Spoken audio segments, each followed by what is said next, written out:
تمام اہل اسلام کو، مسلمانوں کو ماہ ربیع الاول کا چاند بہت بہت مبارک ہو۔ جو شخص بھی 70 بار یہ تسبیح پڑھتا ہے نا، وہ اور اس کی اولاد 12 ربیع الاول سے پہلے پہلے مالا مال ہو جاتے ہیں۔ رزق دروازے توڑ کر اس کے گھر میں آتا ہے جو شخص بھی یہ تسبیح پڑھ لیتا ہے، کیونکہ یہ ماہ ربیع الاول کا چاند دیکھنے کی یہ سب سے بڑی تسبیح ہے، اور اس تسبیح کو لوگ ہر سال پڑھتے ہیں، اور جس نے ایک بار پڑھ لیا وہ ایک ہفتے کے لیے یا ایک مہینے کے لیے یا 2 مہینے یا 6 مہینے کے لیے نہیں، پورا سال اللہ تعالیٰ کے خزانوں سے اللہ کی رحمت اور انوار و تجلیات اور اس کے رزق کو حاصل کر لیتا ہے۔ اس لیے اگر آپ چاہتے ہیں کہ آپ کو ہر خوشی ملے، آپ کا ہر غم ختم ہو جائے، ہر پریشانی کا خاتمہ ہو جائے، تو ماہ ربیع الاول اسلامی سال کا یہ تیسرا مہینہ ہے۔ ابھی ماہ سفر ختم ہو چکا، ماہ محرم پہلا مہینہ تھا اور ماہ سفر دوسرا مہینہ، اور ماہ ربیع الاول یہ تیسرا مہینہ ہے۔ تعداد کے اعتبار سے اگرچہ یہ تیسرے نمبر پر ہے، لیکن فضیلت کے اعتبار سے یہ سارے مہینوں پر فقیت حاصل رکھتا ہے، اس لیے کہ اس میں آقا علیہ الصلوۃ والسلام کی ولادت باسعادت ہے، اور اس مہینے کو یہ برکت حاصل ہے کہ اس مہینے کی وجہ سے تو ہمیں سارے مہینے ملے ہیں، اس لیے ہم نے اس مہینے کا استقبال اس عمل سے کرنا ہے۔ اور جو شخص چاہتا ہے نا، اگر اس کی 70 حاجتیں ہیں، وہ 70 کی 70 پوری ہو جائیں، تو وہ بندہ اس تسبیح کو صرف 70 بار اس طرح پڑھ کے دیکھے جو اللہ والوں نے ترتیب بتائی ہے۔ لوگ ہر سال پڑھتے ہیں، میں بھی پڑھنے جا رہا ہوں، آپ لوگ بھی اس کو پڑھیں۔ اس کا طریقہ میں آپ کو سمجھانے لگا ہوں۔ یہ مہینہ اپنی خصوصیت کی وجہ سے تمام مہینوں میں ممتاز ہے۔ اس مہینے میں خاتم النبیین حضرت محمد مصطفیٰ صلی اللہ علیہ وسلم کی ولادت باسعادت ہے، اور آپ کی ولادت 12 ربیع الاول کو ہی۔ یہ دن اہل ایمان کے لیے خوشی کا سب سے بڑا دن ہے، سب سے بڑا دن، یہاں تک کہ عید الفطر، عید الاضحیٰ کے دن سے بھی یہ بڑا دن ہے۔ اس لیے کہ ہمیں اگر عید الاضحیٰ یا عید الفطر یا ہمیں جمعہ کا جو ہفتے کے دن ملے ہیں، یہ اس دن کے صدقے سے ملے ہیں۔ اس لیے حضور کی آمد سے دنیا ظلمت سے نکل کر نور میں آ گئی، اور حضور علیہ الصلوۃ والسلام کو اللہ تعالیٰ نے رحمت للعالمین بنا کر بھیجا ہے۔ نبی علیہ الصلوۃ والسلام ربیع الاول دراصل خوشی اور شکرانے کا مہینہ ہے، تو ہم نے کیسے خوشی کرنی ہے، کیسے اللہ کا شکر کرنا ہے؟ اس مہینے میں دنیا کو سب سے عظیم نعمت اللہ تعالیٰ نے عطا کی ہے، وہ نعمت حضور علیہ الصلوۃ والسلام کی ذات ہے۔ اس مہینے کو اہل ایمان محبت اور عقیدت سے مناتے ہیں۔ مسلمان میلاد النبی کی محفل منعقد کرتے ہیں، قرآن کریم کی تلاوت کا اہتمام کیا جاتا ہے، درود و سلام کی محفل سجائی جاتی ہیں، اس لیے صدقہ خیرات زیادہ کیا جاتا ہے، غریبوں اور مسکینوں کی مدد خصوصاً کی جاتی ہے۔ آپ کو پتہ ہے گھروں مساجد میں چراغ کیے جاتے ہیں، نبی علیہ الصلوۃ والسلام کی سیرت کو یاد کیا جاتا ہے، سیرت النبی پر بیان اور خطابات ہوتے ہیں، آپ کی تعلیمات کو عام کیا جاتا ہے۔ ربیع الاول کی اصل فضیلت نبی علیہ الصلوۃ والسلام کی آمد ہے، حضور کی ولادت ہے، اس لیے ہم نے سب سے پہلے اپنی زبان کو طہارت دینی ہے۔ وہ کیسے دیں گے؟ دیکھیں گے جو تسبیح میں آپ کو 70 بار پڑھنے کا عرض کر رہا ہوں نا، اس سے پہلے آپ نے 21 مرتبہ درود پاک پڑھنا ہے۔ درود پاک کی تعداد بھی یہی ہے جو میں آپ کو عرض کر رہا ہوں، اس لیے درود پاک میں بھی آپ نے کمی پیشی نہیں کرنی، یہ بات ذہن میں رکھیے گا۔ اور یہ ویسے درود پاک کا بھی اسی رات کا عمل ہے، یہ الگ سے بھی عمل کیا جاتا ہے، لیکن آپ نے یہ اکٹھا ایک ساتھ ملا کر جب کرتے ہیں، اس عمل کی مزید تاثیر بڑھ جاتی ہے، اس عمل کی مزید طاقت بڑھ جاتی ہے، اس عمل سے مزید برکتیں ملنا شروع ہو جاتی ہیں۔ اس لیے ہم نے اس کو اسی ترتیب کے ساتھ پڑھنا ہے جیسے ہمیں بزرگوں نے، اللہ والوں نے اس کے پڑھنے کا طریقہ سمجھایا ہے اور طریقہ بتایا ہے۔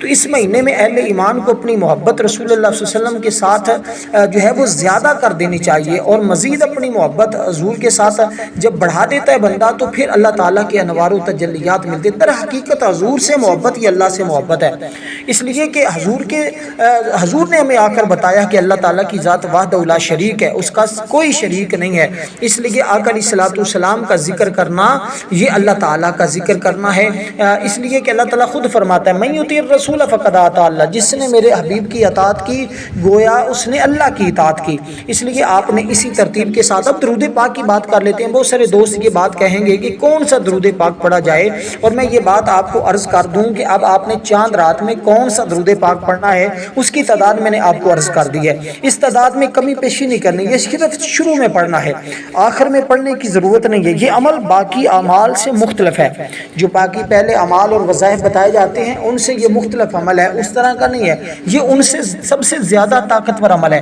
اس لیے یہ بات میں آپ کو برملا کہہ رہا ہوں، بار بار آپ کو کہہ رہا ہوں کہ آج چاند رات میں ہماری ایک خصوصی دعا ہے، جو لوگ اس دعا میں اپنا نام شامل کروانا چاہتے ہیں صرف 12 مرتبہ درود پاک پڑھیں، کمنٹ میں نام لکھیں، انشاءاللہ ان کو دعاؤں میں شامل کر لیا جائے گا۔ ان دعاؤں میں ضرور شامل ہوا کریں، یہ موقع بار بار نہیں ملتے، کیونکہ اس رات میں خصوصیت کے ساتھ اللہ تعالیٰ کی رحمتیں برستی ہیں، نوری ملائکہ زمین پر آ جاتے ہیں اور اس لیے مبارکباد دیتے ہیں۔ اس لیے ہمیں چاہیے، ہم جب اللہ تعالیٰ کے نوری ملائکہ فرشتے زمین پر آتے ہیں تو اللہ تعالیٰ کی رحمتیں زیادہ بڑھ جاتی ہیں، زیادہ بندوں پر رحمتوں کا نزول ہونا شروع ہو جاتا ہے۔ اس لیے درود و سلام کی محفل جیسے جیسے لوگ سجاتے ہیں، اور ہم نے سب سے پہلے اسی ترتیب کے ساتھ درود پاک پڑھنا ہے۔ درود پاک آپ صلی اللہ علیہ وسلم کی سنتوں کو اپنانے کی کوشش کریں، حضور علیہ السلام سے اپنی سچی محبت کا اظہار کریں، اور اس میں قرآن مجید کی تلاوت کریں۔ ہم نے جو چیزیں آپ کو بتانی ہیں نا، یہ تقریباً ہر شخص کو آتی ہیں، ہر شخص ان چیزوں کو جانتا ہے اور اس کو یہ آتی ہیں، اس لیے کہ یہ نور کا مہینہ ہے، یہ خوشیوں کا مہینہ ہے، یہ برکتوں کا مہینہ ہے، ایمان کو تازہ کرنے کا مہینہ ہے، یہ نیک اعمال کو بڑھانے کا مہینہ ہے، گناہوں سے توبہ کرنے کا مہینہ ہے۔ یہ مہینہ ہمیں آخرت کی یاد دلاتا ہے اور ہمیں آخرت کی تیاری کا درس دیتا ہے، دنیا سے محبت کم کرنے کا حکم دیتا ہے، عبادت کی اصل روح کو بیان کرتا ہے، جھوٹ اور فریب کو مٹاتا ہے، اور آپ صلی اللہ علیہ وسلم نے سچائی کو فروغ دیا ہے۔ ربیع الاول نبی علیہ السلام کی تعلیمات کو یاد کرنا ضروری ہے، دلوں میں کینہ بغض نکال دیں، صلہ رحمی کریں، دوسروں کے ساتھ ہمدردی کا برتاؤ کریں، دوسروں کے ساتھ محبت کریں، یہ امت کی یکجہتی کی علامت ہے۔ اس لیے ربیع الاول میں ہمیں اتحاد ملتا ہے، اس لیے ہمیں چاہیے ہم بڑھ کے جو تمام نبیوں کے سردار ہیں، تمام رسولوں کے سردار ہیں، اس آقا کی ولادت ہے، اس لیے ہمیں چاہیے ہم اس ترتیب کے ساتھ خوشی کریں کہ اللہ پاک کی ذات ہم سے راضی ہو جائے۔ تو پہلی چیز جو میں نے آپ کو عرض کی ہے درود پاک۔ اب یہ درود پاک جو تعداد بتائی ہے اس کے مطابق 21 بار آپ نے پڑھنا ہے، اور یہ درود ابراہیم ہی ہے جو ہم نے نماز کے اندر پڑھتے ہیں۔ درود پاک پڑھنا ایمان والوں کے لیے سب سے بڑی سعادت مندی ہے، یہ اللہ تعالیٰ کے محبوب عملوں میں سے ایک عمل ہے۔ اللہ تعالیٰ خود قرآن کے اندر ارشاد فرماتا ہے ان اللہ وملائکتہ یصلون علی النبی یا ایھا الذین آمنوا صلوا علیہ وسلم تسلیما، بے شک اللہ اور اس کے فرشتے نبی علیہ السلام پر درود بھیجتے ہیں، اے ایمان والو تم بھی ان پر درود و سلام بھیجو۔ نبی علیہ السلام نے فرمایا جو شخص مجھ پر ایک بار درود پاک بھیجتا ہے اللہ پاک اس پر 10 رحمتوں کا نزول فرماتا ہے۔ لیکن یہ عام دنوں کی بات ہے، اس رات میں جب کوئی بندہ درود پاک پڑھتا ہے تو اس کو اس کی برکتیں زیادہ ملتی ہیں۔ قیامت کے دن بھی حضور فرماتے ہیں میرے سب سے زیادہ وہی شخص قریب ہوگا جو مجھ سے زیادہ درود پاک پڑھنے والا ہوگا، اس لیے کہ درود پاک جو ہے یہ ایک مکمل غذا ہے روحانی، یہ ایک عظیم عبادت ہے، اور قرآن کریم میں اس کا بار بار ذکر ملتا ہے، اور سب سے اہم آیت جو میں نے آپ کے سامنے ذکر کی ہے، اس کے پڑھنے سے، درود پاک کے پڑھنے سے ایمان کو مضبوطی ملتی ہے، اس کے پڑھنے سے دل کو سکون ملتا ہے۔ یقیناً الحمدللہ میں نے یہ ساری چیزیں دیکھی ہیں، جب پڑھتے ہیں اور جس نے صدق کے دل کے ساتھ پڑھا ہے وہ یہ چیزیں حاصل کرتا ہے نا، اللہ تعالیٰ کی رحمت کو جذب کرتا ہے یہ، اس لیے اللہ تعالیٰ کی رحمت اس کے اوپر برسنا شروع ہو جاتی ہے۔ جو بندہ آج پڑھے گا، اس رات میں پڑھے گا، اس کی ہر دعا قبول ہو جائے گی، کیونکہ یہ قبولیت کی رات ہے، یہ قبر کو بھی روشن کرتا ہے، یہ دل کی سختی کو نرمی میں بدل دیتا ہے، یہ دعا کی قبول ہونے کا بہترین وسیلہ ہے، غموں سے نجات کا ذریعہ ہے، یہ نبی علیہ السلام کی قربت ملتی ہے۔ اس لیے ہمیں چاہیے، کیونکہ یہ اللہ تعالیٰ کی نوری ملائکہ بھی اپنی شان کے مطابق حضور کی ذات پر درود بھیجتے ہیں، یہ رزق میں کشادگی پیدا کرتا ہے اور یہ بیماریوں کو دور کر دیتا ہے، ہر قسم کی بیماری اور پریشانی کا علاج اس کے اندر موجود ہے۔ اس لیے میں آپ کو عرض کر چکا ہوں کہ آپ نے یہ دن غفلت میں، سستی میں، ہرگز یہ رات نہیں گزارنی، ورنہ سوائے پچھتاوے کے ہاتھ میں کچھ نہیں آئے گا۔ یہ 1500 سالہ حضور کا میلاد ہے، 1500 سال گزر چکے میرے آقا کو، تو حضور علیہ السلام کی خوشی منائیں۔ ہمیں کیا پتا ہم نے اگلے سال ہونا ہے یا نہیں ہونا، کیا پتا یہ دن ملنا ہے یا نہیں ملنا، کیا پتا یہ عمل دوبارہ ملے یا نہ ملے، اس لیے یہ عمل جنت کے دروازے کھول دیتا ہے۔ یہ درود پاک پڑھنا اللہ کا مقرب بن جاتا ہے بندہ، یہ دنیا اور آخرت میں دونوں جہاں میں کامیابی کا ذریعہ ہے۔ یہ نبی علیہ الصلوۃ والسلام کی محبت کی علامت ہے، اس لیے وہ لوگ بڑے خوش نصیب ہوں گے، بڑے مقدر والے ہوں گے، بڑے ہی وہ لوگ خوش قسمت ہیں جو اس کو پڑھنے جا رہے ہیں۔ اس لیے سب دوست خود بھی پڑھیں، اپنے گھر والوں کو، بچوں کو، جہاں کہیں بھی دنیا کے جس کونے میں بھی ہیں، آپ کو یوں ہی خبر ملتی ہے فوری طور پر اپنے گھر میں، سین میں، مسجد میں، جہاں موقع ملتا ہے، جہاں بھی ہیں، سفر بھی کر رہے ہیں تو باوضو ہو جائیں اور فوری طور پر اس عمل کو کرنا شروع کر دیں۔ تو اس ترتیب کے ساتھ دوستو آپ نے سب سے پہلے یہ چیز پڑھنی ہے جو میں نے آپ کو عرض کی ہے۔ اس کے بعد دوستو قرآن کریم کی یہ عظیم سورت آپ نے پڑھنی ہے جس کو ہم سورۃ الفاتحہ کہتے ہیں، سورۃ الفاتحہ شریف، اس کو آپ نے پڑھنا ہے۔ بسم اللہ الرحمن الرحیم، الحمدللہ رب العالمین الرحمن الرحیم مالک یوم الدین ایاک نعبد و ایاک نستعین اہدنا الصراط المستقیم صراط الذین انعمت علیہم غیر المغضوب علیہم ولا الضالین آمین۔ لفظ آمین کے ساتھ آپ اس سورہ مبارکہ کو پڑھیں گے، اور اس کو کتنی بار پڑھنا ہے یہ بات میں آپ کو عرض کر دیتا ہوں، کیونکہ یہ سورت بھی عام سورت نہیں ہے، یہ عظمت والی، فضیلت والی، رحمت والی سورت ہے۔ اس کو جیسے جیسے بندہ پڑھتا جاتا ہے نا، ویسے ویسے اللہ کی رحمتیں اس کے اوپر آنا شروع ہو جاتی ہیں۔ یہ قرآن کریم کی پہلی سورت ہے، اس لیے یہ سورت مکہ میں نازل ہوئی ہے۔ اس کی آیات کی تعداد صرف 7 ہے، اور اس کی جو ہے اس کو ام القرآن کہا جاتا ہے، ام الکتاب بھی کہتے ہیں، قرآن کی ماں، کتاب کی ماں، اور ماں کا درجہ تمہارے سامنے یہ قرآن کریم کی وہ اہم ترین صورت ہے جس کو اگر نماز میں نہ پڑھیں تو نماز نہیں ہوتی، اس لیے کتاب کا آغاز اس سے ہے۔ اور صبر المثانی کہا جاتا ہے، بار بار پڑھے جانے والی آیات۔ اس کو شفا بھی کہتے ہیں، کس کے ذریعے شفا ملتی ہے، اس کو الحمد بھی کہتے ہیں کہ اس سے آغاز ہو رہا ہے، اللہ تعالیٰ کی حمد ہو رہی ہے، شکر ہم اللہ کا ادا کر رہے ہیں۔ اس لیے نبی علیہ الصلوۃ والسلام نے اس سورت کے بارے میں فرمایا ہے قرآن کریم کی اس کو سب سے عظیم سورت ہونے کا مقام حاصل ہے، درجہ حاصل ہے، اس لیے ہم نے اس ترتیب کے ساتھ اس سورت کو پڑھنا ہے۔ اس کے اندر اللہ تعالیٰ کی حمد و ثنا ہے، اس میں ربوبیت، رحمت، قیامت کے دن کی ملائکیت کا ذکر ہے، اس میں بندے اور اللہ کے درمیان تعلق کا بیان ہے۔ ہم صرف تیری عبادت کرتے ہیں، تجھ سے مدد مانگتے ہیں۔ بہت بڑے سیاستدان بھی یہ لفظ پڑھتے ہیں، ایاک نعبد و ایاک نستعین۔ اس میں سیدھے راستے کی دعائیں، گمراہوں اور غضب کرنے کے راستے سے بچنے کی التجا ہے۔ اللہ کی حمد اور شکر کرنا یہ سورۃ الفاتحہ ہمیں سکھاتی ہے۔ تو آپ نے اس کو اسی ترتیب کے ساتھ بسم اللہ الرحمن الرحیم الحمدللہ رب العالمین الرحمن الرحیم مالک یوم الدین ایاک نعبد و ایاک نستعین اہدنا الصراط المستقیم صراط الذین انعمت علیہم غیر المغضوب علیہم ولا الضالین آمین۔ لفظ آمین کے ساتھ آپ نے اس سورہ مبارکہ کو پڑھنا ہوگا، کیونکہ یہ سورت، اس کا خلاصہ میں بتا دیتا ہوں، یہ اس میں ایمان ہے، عبادت ہے، دعا ہے، سیدھے راستے کی رہنمائی کرتی ہے۔ اس لیے اس سورہ مبارکہ کی فضیلت پر اگر میں بات کروں تو بہت طویل ہو جائے گی، میں صرف اختصار کے ساتھ آپ کو یہی بتاؤں گا کہ جس قدر ہو سکتا ہے سارے کام چھوڑ کر اس مختصر عمل کو ضرور کیجئے گا، لیکن یہ عمل آپ نے باوضو کرنا ہے، بے وضو آپ نے یہ عمل نہیں کرنا۔ ان باتوں کا آپ نے خاص خیال رکھنا ہے، ٹھیک ہے؟ یہ باتیں اگر آپ کی سمجھ میں آ رہی ہیں تو ضرور اس سے مستفیض ہو جائیں، اور قیامت کے دن کی ملائکیت کا بیان اس کے اندر موجود ہے، قیامت کے دن بھی یہ تمہاری رہنمائی کرے گی۔ یہ سورت دعا ہے، دعا، یہ عام سورت نہیں ہے، اس رات پڑھیں گے تو دعاؤں کی قبولیت ہوگی، غضب کے راستے سے تمہیں بچ جاؤ گے، گمراہوں کے راستے سے بچ جاؤ گے۔ یہ سورت تمہیں ایسا مقام اور درجہ دلائے گی کہ تم حیران رہ جاؤ گے۔ یہ عمل دعا حسین امتیاز ہے اس کے اندر، اس لیے اللہ اور بندے کے درمیان یہ مکالمہ ہے، حدیث قدسی ہے نا، نماز میرے اور میرے بندے کے درمیان تقسیم ہے۔ جب بندہ کہتا ہے الحمدللہ رب العالمین، تو اللہ فرماتا ہے میرے بندے نے میری تعریف کی۔ جب بندہ کہتا ہے الرحمن الرحیم، اللہ فرماتا ہے میرے بندے نے میری ثنا کر دی۔ جب بندہ کہتا ہے مالک یوم الدین، اللہ فرماتا ہے میرے بندے نے میری بڑائی بیان کر دی۔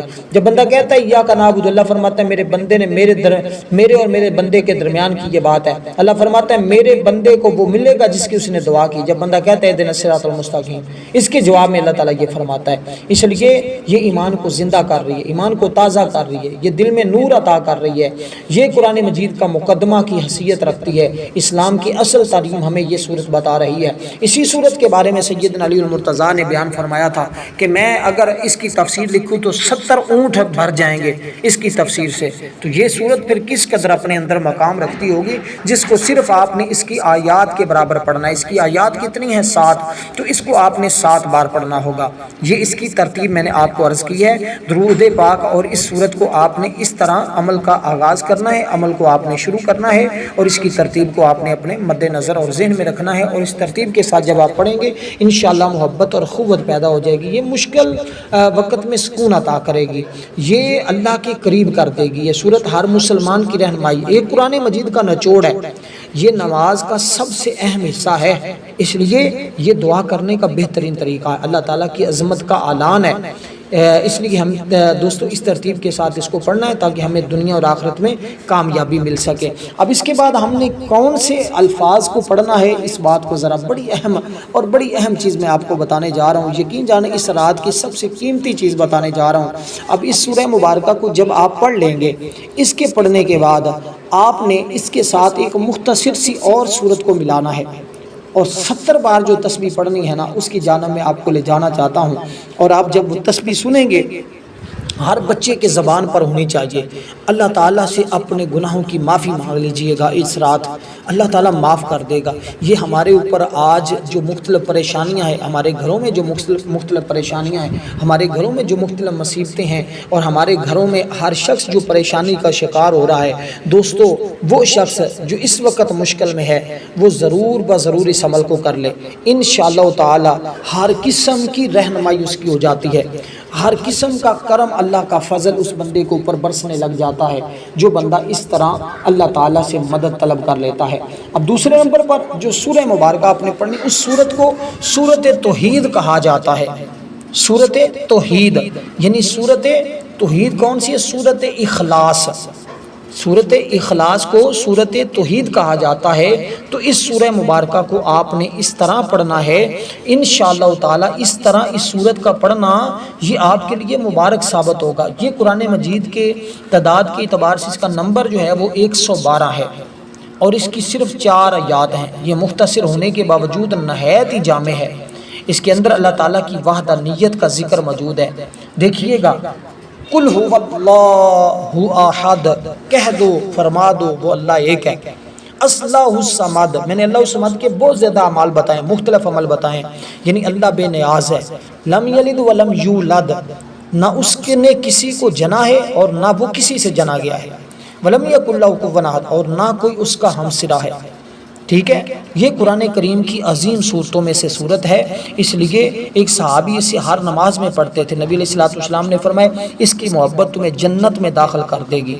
در حقیقت یہ تمہیں رزق اللہ سے دلائے گی، یہ تمہاری 70,000 حاجتیں پوری کروا دے گی۔ 70 حاجتیں، 70,000 میری زبان سے نکلا ہے، 70 حاجتیں، ان میں حاجتوں میں ایک یہ حاجت ہوتی ہے، اگر آپ کو رزق کی کمی ہے، آپ اس کو تصور میں رکھیں، یا اللہ میرے رزق میں اضافہ ہو جائے، یہ ایک حاجت ہے۔ دوسری حاجت اگر مقروض ہیں، یا اللہ مجھے قرضے سے نجات مل جائے۔ آپ بے اولاد ہیں تو یہ تیسری حاجت ہے۔ اسی طرح آپ کی شادی نہیں ہو رہی تو یہ چوتھی حاجت ہے۔ اس طرح کی 70 بھی حاجتیں ہوں، اللہ کے ہاں کسی چیز کی کمی نہیں ہے، وہ تمہاری 70 حاجتیں پوری فرمانے پر قدرت رکھتا ہے، وہ طاقت رکھتا ہے۔ یہ شرک سے بچنے کی تعلیم دیتی ہے، یہ اللہ کے وحدہ اور یکتا ہونے کا اعلان ہے۔ اس کے پڑھنے سے ایمان تازہ ہوتا ہے، اسے کثرت سے پڑھنے والا جنتی بن جاتا ہے۔ یہ روحانی سکون کا ذریعہ ہے۔ یہ اللہ تعالیٰ یعنی کہ اللہ ایک ہے، اس کا کوئی شریک نہیں، اللہ بے نیاز ہے، سب اس کے محتاج ہیں۔ اللہ نہ کسی کا باپ ہے، نہ کسی کا بیٹا ہے، اللہ کا کوئی ہمسرا نہیں، کوئی اس جیسا نہیں ہے۔ یہ صورت ہمیں یہ سب کچھ سکھا رہی ہے، یہ ہمیں سب کچھ بتا رہی ہے۔ اس لیے ہمیں چاہیے ہم اس سورہ مبارکہ کو بسم اللہ الرحمن الرحیم کے ساتھ اسی تعداد کے برابر پڑھیں، اسی طرح پڑھیں جیسے ہم نے پہلی صورت بھی جو پڑھنی ہے اس کو بھی بسم اللہ کے ساتھ پڑھنا ہے، اس کی بھی ترتیب، اس کو بھی ہم نے یعنی کہ بغیر بسم اللہ کے نہیں پڑھنا، اس کو بھی بغیر بسم اللہ کے نہیں پڑھنا، اس کو ہم نے اسی ترتیب کے ساتھ جیسے ہم نے وہ بتائی ہے اسی طرح پڑھا۔ پھر ہم نے اس سورہ مبارکہ کو اسی ترتیب کے ساتھ بسم اللہ کے ساتھ پڑھا۔ اس کے بعد پھر ہم نے تیسرے نمبر پر جس چیز کا ہم نے دھیان رکھنا ہے، اب یہ صورت دیکھیے میرے آقا نے خود صحابہ کرام کو یہ بتائی تھی۔ یہ میرے حضور کی بارگاہ میں ایک شخص آیا، اس نے عرض کی یا رسول اللہ غربت نے مجھے گھیر رکھا ہے اور رزق نے مجھ سے رخ پھیر لیا ہے، یا رسول اللہ میں کدھر جاؤں؟ آقا نے فرمایا تجھے یہ صورت یاد نہیں ہے، اس کو پڑھا کر۔ اس کے مختلف اعمال ہیں بھائی، بہت زیادہ اس کے اعمال کیے جاتے ہیں، مختلف عمل اس کے ہیں، اللہ والوں نے بزرگوں نے بڑے بڑے اعمال اس کے بتائے ہیں۔ اگر آپ کو اس کا علم نہیں تو آپ میرے چینل کا وزٹ کریں، آپ کو خود پتہ چل جائے گا کہ اس کے کس قدر اس کے اعمال بتائے گئے ہیں اور کتنی یہ مبارک صورت ہے۔ اس لیے آپ نے اس کے اندر دیکھیں نا، اللہ الصمد کا جو اسم مبارک ہے، یہ الگ الگ اس کے اعمال کتنے زیادہ ہیں، اور لوگوں نے تو مکمل اس پہ اپنے اپنے چینل بنائے ہوئے۔ یہ مصیبتوں سے نجات دیتی ہے، گھر میں پڑھنے سے برکت آتی ہے، شیطان سے حفاظت ہوتی ہے، مصیبتوں سے نجات ملتی ہے، دعاؤں کی قبولیت میں مدد آتی ہے، یہ روحانی سکون عطا کرتی ہے۔ یہ قرآن کریم کا خلاصہ اور نچوڑ ہے، اس میں خالص توحید ہے اور یہ ساری چیزیں اس میں ہیں۔ اگر آپ اس کو پڑھ رہے ہیں تو اس کو ضرور پڑھیے گا آج رات، پھر اس کی تاثیر اور برکتیں دیکھیے، تمہارے لیے روحانیت کیسے کھلتی ہے، تمہارے لیے درجے کیسے بلند ہوتے ہیں، تمہیں مقام اور عروج کیسے ملتا ہے۔ اس سورہ مبارکہ کو جب آپ نے 7 بار پڑھنا ہے، یہ عدد بڑا اہم ہے جو میں آپ کو بتا رہا ہوں، اس عدد کو آپ نے مد نظر رکھنا ہے۔ اس کے بعد تیسرے نمبر پر جو سورت پڑھنی ہے، اور اسی طرح پھر اس کے بعد آپ نے 70 بار جو تسبیح میں آپ کو بتانے لگا ہوں، اس تسبیح کو اپنے ذہن میں رکھیے گا، اس کو آپ نے اس کے بعد پڑھنا ہے، اور میں اس کی ترتیب عرض کر دیتا ہوں۔ یہ 3 چیزیں آپ نے پہلے کی، اور اس سے پہلے وہ 70 بار تسبیح پڑھنی ہے۔ اس کے بعد آپ نے اس عمل کو درود پاک پڑھ کر شروع کرنا ہے، پھر آپ نے یہ صورتیں اسی ترتیب کے ساتھ پڑھنی ہیں۔ امید کرتا ہوں میرے عمل کی آپ کو سمجھ آئی ہوگی، یعنی یہ جو صورتیں میں نے آپ کو بتائی ہیں یہ درود پاک پڑھنے کے بعد پڑھنی ہیں۔ جو 70 بار تسبیح بتانے جا رہا ہوں اس کو آپ نے پہلے پڑھنا ہے، بس اس ترتیب کے ساتھ۔ پھر اللہ کے حضور دعا کرنی ہے، تمہاری کوئی دعا رد نہیں ہوگی جو بھی دعا کریں گے، لیکن شرط کیا ہے کہ وہ دعا جائز ہو، ناجائز نہ ہو۔ جو جائز دعا ہوگی اللہ تعالیٰ کی بارگاہ میں وہ آپ کی دعا قبول ہو جائے گی۔ اب جائز دعاؤں میں مختلف دعائیں ہیں، جو میں نے آپ کو 2-3 عرض کی ہیں، وہ آپ کی جائز دعائیں ہیں، وہ آپ جب مانگیں گے تو اللہ تعالیٰ کی ذات آپ کی ہر دعا کو قبول فرما لے گا۔ آج جو صورت میں آپ کو بتا رہا ہوں، اس صورت کا نام سورۃ الکوثر ہے۔ بسم اللہ الرحمن الرحیم، انا اعطیناک الکوثر فصلی لربک وانحر ان شانئک هو الابتر۔ یہ رزق لانے کے ساتھ ساتھ دشمنوں کے لیے بڑا بہترین ہتھیار ہے۔ دشمن آپ کا بال بھی بیگا نہیں کر سکتے۔ دیکھیں بندے کے پاس سب کچھ ہو لیکن دشمن بہت زیادہ ہوں، پریشان کر رہے ہوں، اور ہر طرف سے جو ہے وہ دشمنوں نے گھیرا ہوا ہو، تو انسان تو بہت زیادہ مشکلات میں چلا جاتا ہے، بہت زیادہ غموں کا شکار ہو جاتا ہے، بہت زیادہ دکھوں کا شکار ہو جاتا ہے۔ اس لیے ہمیں چاہیے ہم اس ترتیب کے ساتھ اس کو پڑھیں گے تو انشاءاللہ تعالی ہمیں یہ تمام پریشانیوں سے اللہ تبارک و تعالیٰ کی ذات ہمیں بچا لے گی۔ تو اب آپ نے اس ترتیب کے ساتھ اس صورت کو بھی بسم اللہ کے ساتھ پڑھنا ہے، بغیر بسم اللہ کے آپ نے اس صورت کو بھی نہیں پڑھنا۔ اب یہ تیسرے نمبر والی، اس کو بھی آپ نے انہی باقی 2 صورتوں کی تعداد کے برابر پڑھنا ہے۔ یہاں تک امید کرتا ہوں آپ کو عمل کی سمجھ آ گئی۔ اس صورت کو بسم اللہ کے ساتھ ان کی ترتیب بھی یہی رکھنی ہے جو میں نے آپ کو عرض کی ہے۔ اس کے بعد وہ 70 بار تسبیح کا ذکر کر لیتے ہیں۔ یہ جو تسبیح بتانے لگا ہوں اس کو عظیم دعا کہا گیا ہے، عظیم ذکر کہا گیا ہے۔ جیسے آپ نے سنا ہوگا افضل الذکر لا الہ الا اللہ و افضل الدعاء الاستغفار، تو یہ سب سے بہترین دعا ہے۔ یہ جو ہے یہ مصیبتوں کو دور کرتی ہے۔ اللہ تعالیٰ نے فرمایا اپنے رب سے بخشش مانگو، وہ بہت بخشنے والا ہے۔ سب سے پہلی چیز ہوتی ہے انسان اپنے گناہوں کی بخشش کروا لے، پھر اللہ تعالیٰ سے جو مانگتا ہے اللہ تعالیٰ اس کو عطا فرما دیتا ہے۔ اس کے پڑھنے سے نا دعاؤں کی قبولیت ہو جاتی ہے۔ بندہ اس کو پڑھ کر بارش مانگے تو اللہ بارش عطا کر دیتا ہے، اولاد مانگے تو اللہ اولاد عطا کر دیتا ہے، رزق مانگے تو اللہ رزق کے دروازے کھول دیتا ہے، جو بندہ مانگتا ہے وہ اللہ تعالیٰ عطا فرما دیتا ہے۔ اب یہ تسبیح آپ نے جو پڑھنی ہے یہ صرف استغفر اللہ استغفر اللہ استغفر اللہ استغفر اللہ، اس کو آپ نے پڑھنا ہے۔ اس کے بعد باقی چیزیں آپ نے پڑھنی ہے، اور ویڈیو کو لائک ضرور کرنا ہے۔ اس رات